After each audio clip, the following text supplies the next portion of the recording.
Hello everyone, welcome to tasty dish by Sethu Palaniappan. இன்றைக்கி lunch box recipe 5ல் Coimbatore special அரிசி பருப்பு சாதம் எப்படி செய்யலான்றதை பார்க்கலாங்க. இந்த ரெசிபி செய்கிறதுக்கு புழுங்கல் அரிசி, சாப்பாட்டு அரிசி வந்து 1 டம்ளர் எடுத்துருக்குறேங்க. அதே டம்ளரில் துவரம்பருப்பு வந்து 1/4 டம்ளர் எடுத்து வச்சுருக்கிறேன். எடுத்து வச்சுருந்த 1 டம்ளர் அரிசியும் 1/4 டம்ளர் துவரம்பருப்பையும் 2 தடவை நல்லா கழுவிட்டு ஒரு 1/4 மணி நேரத்துக்கு ஊற வச்சுருக்குறேங்க. அரிசி பருப்பு சாதம் செய்கிறதுக்கு ஸ்டார்ட் பண்ணிக்கலாங்க. இதுக்கு ஒரு குக்கரில் எண்ணெய் விட்டுக்கிறேன். எண்ணெய் சூடானதுக்கப்புறம் இதில் கடுகும் ஜீரகமும் தாளிச்சிக்கிறேன்.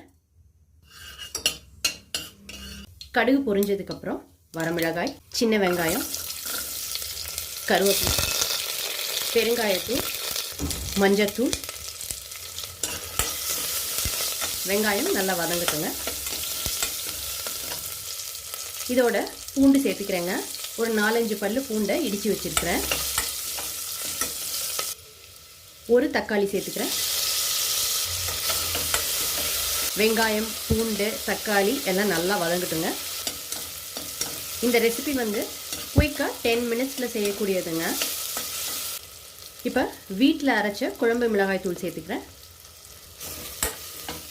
நான் வந்து 2 ஸ்பூன் வீட்டில் அரைச்ச குழம்பு மிளகாய் தூள் சேர்த்துட்ருக்கேங்க.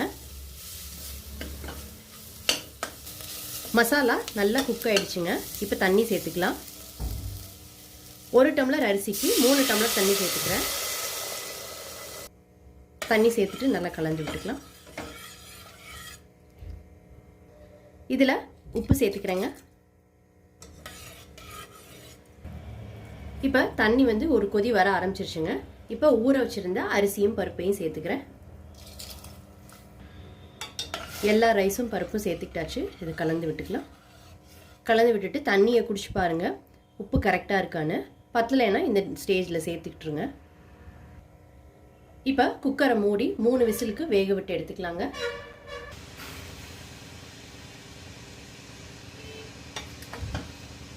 ரொம்ப சூப்பராக ஒரு அருமையான அரிசி பருப்பு சாதம் ரெடி ஆயிடுச்சுங்க.